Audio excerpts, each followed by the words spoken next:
ምዕራብ ጎንደር ከመተማ ቀጠናዎች ብቻ ግዳጅ ከተቀበሉ አዲስ ተመራቂ አድማ ብተና ኃይሎች መካከል 114 የሚሆኑት ፋኖን መቀላቀላቸው ተሰምቷል።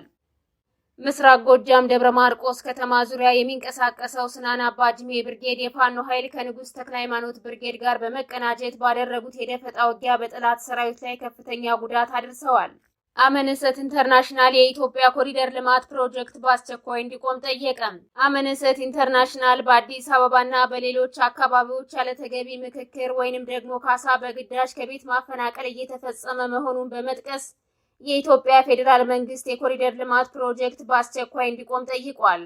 የፋኖ የስለላ ቡድን የመከላከያ ሰራዊት ዋና ማዘዣ ቢሮ ውስጥ በመግባት የቀጣይ የውጊያ እቅዶችን ጨምሮ ሌሎች ወታደራዊ መረጃዎችን ማውጣቱን የተቋሙ ዋና አዛዥ ብርሃኑ ጁላ ተናግሯል። የታላቁ እስክንድር ነጋን ጥበብ የተሞላበት የትግል መስመር እንኳን ጠላቶቹ እኛም ወዳጆቹ በሚገባ ጠንቅቀን ልናውቀው አንችልም ሲል የአማራ ፋኖ ሸዋ ጠቅላይ ግዛት እዝ የኮሚኒኬሽን ክፍል መልእክት አስተላልፏል። አድማጭ ተመልካቾቻችን እነዚህንና ሌሎች ተጨማሪ መረጃዎችን ይዘናል።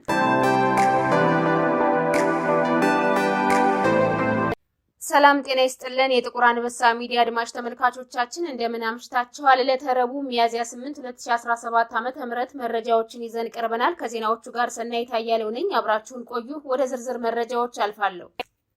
ምዕራብ ጎንደር ከመተማ ቀጠናዎች ብቻ ግዳጅ ከተቀበሉ አዲስ ተመራቂ አድማ ብተና ኃይሎች መካከል 114 የሚሆኑት ፋኖን መቀላቀላቸው ተሰምቷል። አገዛዙ አፍሶ ወደ ተለያዩ ማሰልጠኛ ጣቢያዎች በግዳጅ እንዲሰለጥኑ ያደረጋቸው የአድማ ብተና ኃይሎች የተቀበሉትን ግዳጅ በመተው በየአቅራቢያቸው የሚገኘውን የፋኖ አደረጃጀት እየተቀላቀሉ እንደሚገኙ ይታወቃል። በመሆኑም ምዕራብ ጎንደር ከመተማ ቀጠናዎች ብቻ 114 የሚደርሱ አዲስ ተመራቂ አድማ ብተና ኃይሎች የስምሪት ቀጠናቸውን መልቀቅ ከነሙሉ ትጥቃቸው ፋኖን መቀላቀላቸው ታውቋል። እንዲሁም በትናንትናው ዕለት 12 የሚደርሱ የአድማ ብተናና የመከላከያ ሰራዊት አባላት የበጌ ምድር ክፍለ ጦር የፋኖ ኃይሎችን ተቀላቅለዋል። ከስራ ቦታቸውና ከመኖሪያ ቤታቸው በግዳጅ ታፍሰው እንዲሰለጥኑና ህዝባቸውን እንዲወጉ የተደረጉ በአድማ ብተና ስም የተመረቁ ኃይሎች የታጠቁትን መሳሪያ በመያዝ የፋኖ ኃይሎችን በይፋ መቀላቀላቸው ተረጋግጧል። በተመሳሳይ በሌሎች አካባቢዎችም ስምሪት የወሰዱ የአድማ ብተና ኃይሎች የስምሪት ቀጠናቸውን በመልቀቅ ፋኖን መቀላቀላቸውን ቀጥለዋል። ምስራቅ ጎጃም ደብረ ማርቆስ ከተማ ዙሪያ የሚንቀሳቀሰው ስናን አባጅሜ ብርጌድ የፋኖ ኃይል ከንጉስ ተክለ ሃይማኖት ብርጌድ ጋር በመቀናጀት ባደረጉት የደፈጣ ውጊያ በጠላት ሰራዊት ላይ ጉዳት አድርሰዋል። በትናንትናው ዕለት ከረቡ ገበያ ከተማ ቁስለኛ ይዞ ወደ ደብረ ማርቆስ ከተማ ለመግባት የሞከረውን የብልጽግና ወታደር ፋኖቹ በተናበበ መልኩ ባደረጉት ማጥቃት ሰራዊቱን ከፍተኛ ጉዳት አድርሰውበታል ተብሏል። በርካታ ኃይሉን አሰልፎ በከባድ መሳሪያዎች ታጅቦ የተንቀሳቀሰው የጠላት ብልጽግና ሰራዊት አራት አልጋ እየተባለ በሚጠራው አካባቢ በጠበቀው የብርጌዶች ጥምረት ሰራዊቱ ያሰበውን ሳያሳካ ሙትና ቁስለኛ ሆኖ ተበትኖ ተመልሷል ተብሏል። በተመሳሳይ ምዕራብ ጎጃም ዳንግላ ከተማ ዙሪያ ጉንድሪት እየተባለ በሚጠራው አካባቢ በተደረገ ድንገተኛ ማጥቃት በብልጽግና ወታደሮች ላይ ከፍተኛ ኪሳራ ደርሷል። በወታደራዊ ተሽከርካሪዎች ተጭነው ሲንቀሳቀሱ በነበሩ ያገዛዙ ሰራዊት ላይ በተፈጸመ ድንገተኛ ማጥቃት ወታደራዊ አመራሮችን ጨምሮ ከ10 በላይ የሚሆኑት ሲደመሰሱ ቀሪዎቹ ቁስለኛ ተደርገዋል ተብሏል። ጥቃት ለመሰንዘር በወታደራዊ ተሽከርካሪዎች ተጭኖ ሲንቀሳቀስ የነበረው የብልጽግና የገዳይ ስብስብ ያላሰበው ሽንፈት ገጥሞት ከ10 በላይ የሚሆነው ሲደመሰስ ቀሪው ደግሞ ቁስለኛ ተደርጎ አስከሬኑና ቁስለኛውን እንዲለቅም ተደርጓል ተብሏል። በሌላ ዜና ምዕራብ ጎጃም ከቡሬ ከተማ አቅራቢያ ባጉና ሀና በሚባል የጸበል ቦታ የኮሌራ ወረርሽኝ መከሰቱ ተሰምቷል። በዚህ የጸበል ቦታ በርካታ ጸበልተኞች ከተለያዩ አካባቢዎች ወደ ጸበሉ በመሄድ የሚጸበሉ ሲሆን ከሰሞኑ ከ50 በላይ የሚሆኑት በበሽታው መያዛቸው ተነግሯል። በሽታው ከተቀሰቀሰ ከ15 ቀናት በላይ አስቆጥሯል የተባለ ሲሆን በርካቶች ቡሬ ከተማ ከሚገኘው አስራደ ሆስፒታል የሕክምና አገልግሎት እየተደረገላቸው እንደሚገኝም ተጠቁሟል። አመነሰት ኢንተርናሽናል የኢትዮጵያ ኮሪደር ልማት ፕሮጀክት በአስቸኳይ እንዲቆም ጠየቀ። አመነሰት ኢንተርናሽናል በአዲስ አበባና በሌሎች አካባቢዎች ያለተገቢ ምክክር ወይንም ደግሞ ካሳ በግዳጅ ከቤት ማፈናቀል እየተፈጸመ መሆኑን በመጥቀስ የኢትዮጵያ ፌዴራል መንግስት የኮሪደር ልማት ፕሮጀክትን በአስቸኳይ እንዲያቆም ጠይቋል። የሰብአዊ መብት ተሟጋች ድርጅቱ ትናንት ባወጣው ሪፖርት በ2016 ዓ.ም ህዳር ወር ቢያንስ 872 ሰዎች በአዲስ አበባ ከተማና በለሚ ኩራ ከተሞች ከቤታቸው መፈናቀላቸውን በምርመራ ማረጋገጡን ገልጿል።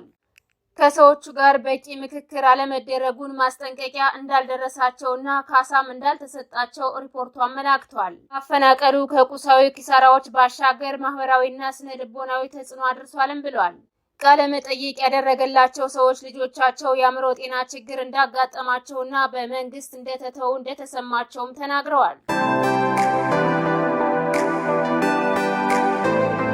የፋኖ የስለላ ቡድን የመከላከያ ሰራዊት ዋና ማዘዣ ቢሮ ውስጥ በመግባት የቀጣይ የውጊያ ዕቅዶችን ጨምሮ ሌሎች ወታደራዊ መረጃዎችን ማውጣቱን የተቋሙ ዋና አዛዥ ብርሃኑ ጁላ ተናግሯል።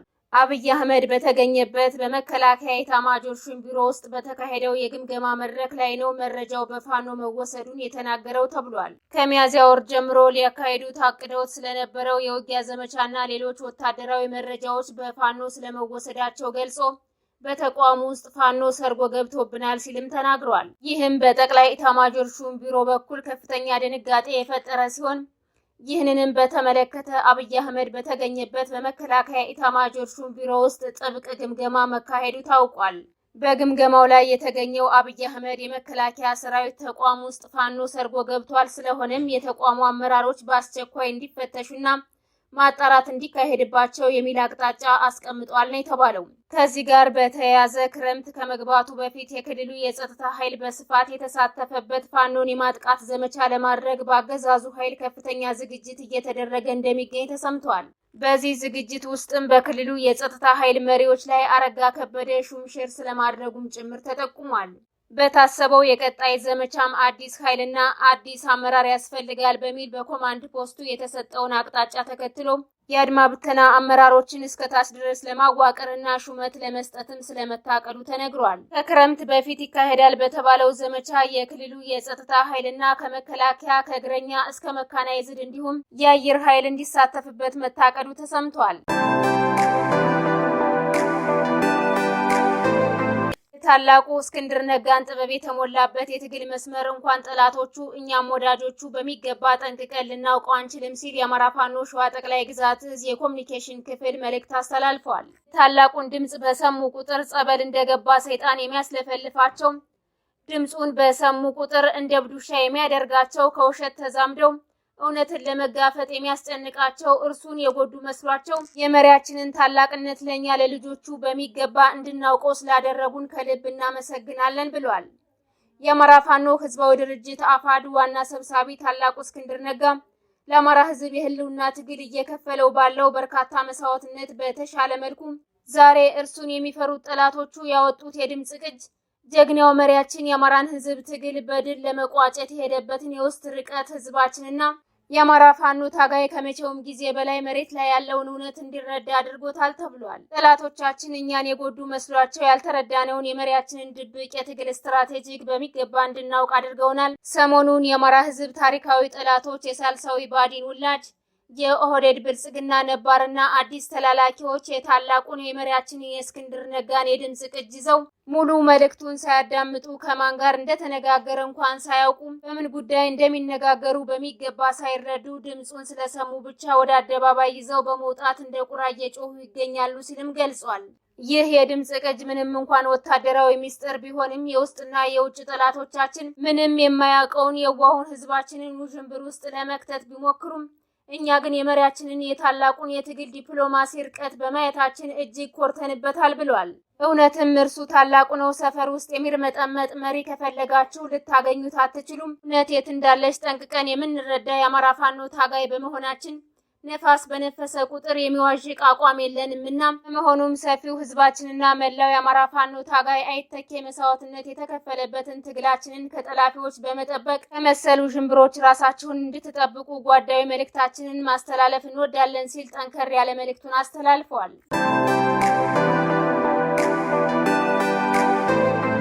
በኦሮሚያ ክልል የተለያዩ አካባቢዎች የኦነግ ሸኔ ኃይል ውጊያ መክፈቱ ተሰምቷል። ከሰሞኑ በወለጋ የተለያዩ አካባቢዎች የሸኔ ታጣቂ ኃይል ከብልጽግና ሰራዊት ጋር ውጊያ እያካሄደ እንደሚገኝ ታውቋል። በንጹሃን ላይ በተለይም አማሮችን በመለየት የጅምላ ጭፍጨፋ በመፈጸም የሚታወቀው የሸኔ ኃይል በኦሮሚያ ክልል ወለጋና በተለያዩ አካባቢዎች ሰፊ ቀጠናዎችን የሸፈነ ውጊያ መክፈቱ ተነግሯል። የሸኒ ታጣቂ ኃይል ውጊያ የከፈተው ራሱን መከላከያ ብሎ ከሚጠራው የብልጽግና ሰራዊት ጋር ሲሆን በዚህም በሁለቱም ተዋጊ ኃይሎች በኩል ጉዳት መድረሱ ታውቋል። የተወደዳችሁና የተከበራችሁ አድማጭ ተመልካቾቻችን ለዛሬ ያዝንላችሁ መረጃዎች እነዚህን ይመስሉ ነበር። የዩቲዩብ ቻናላችንን ላይክ፣ ሼር፣ ሰብስክራይብ እንድታደርጉ በአክብሮት እንጠይቃለን።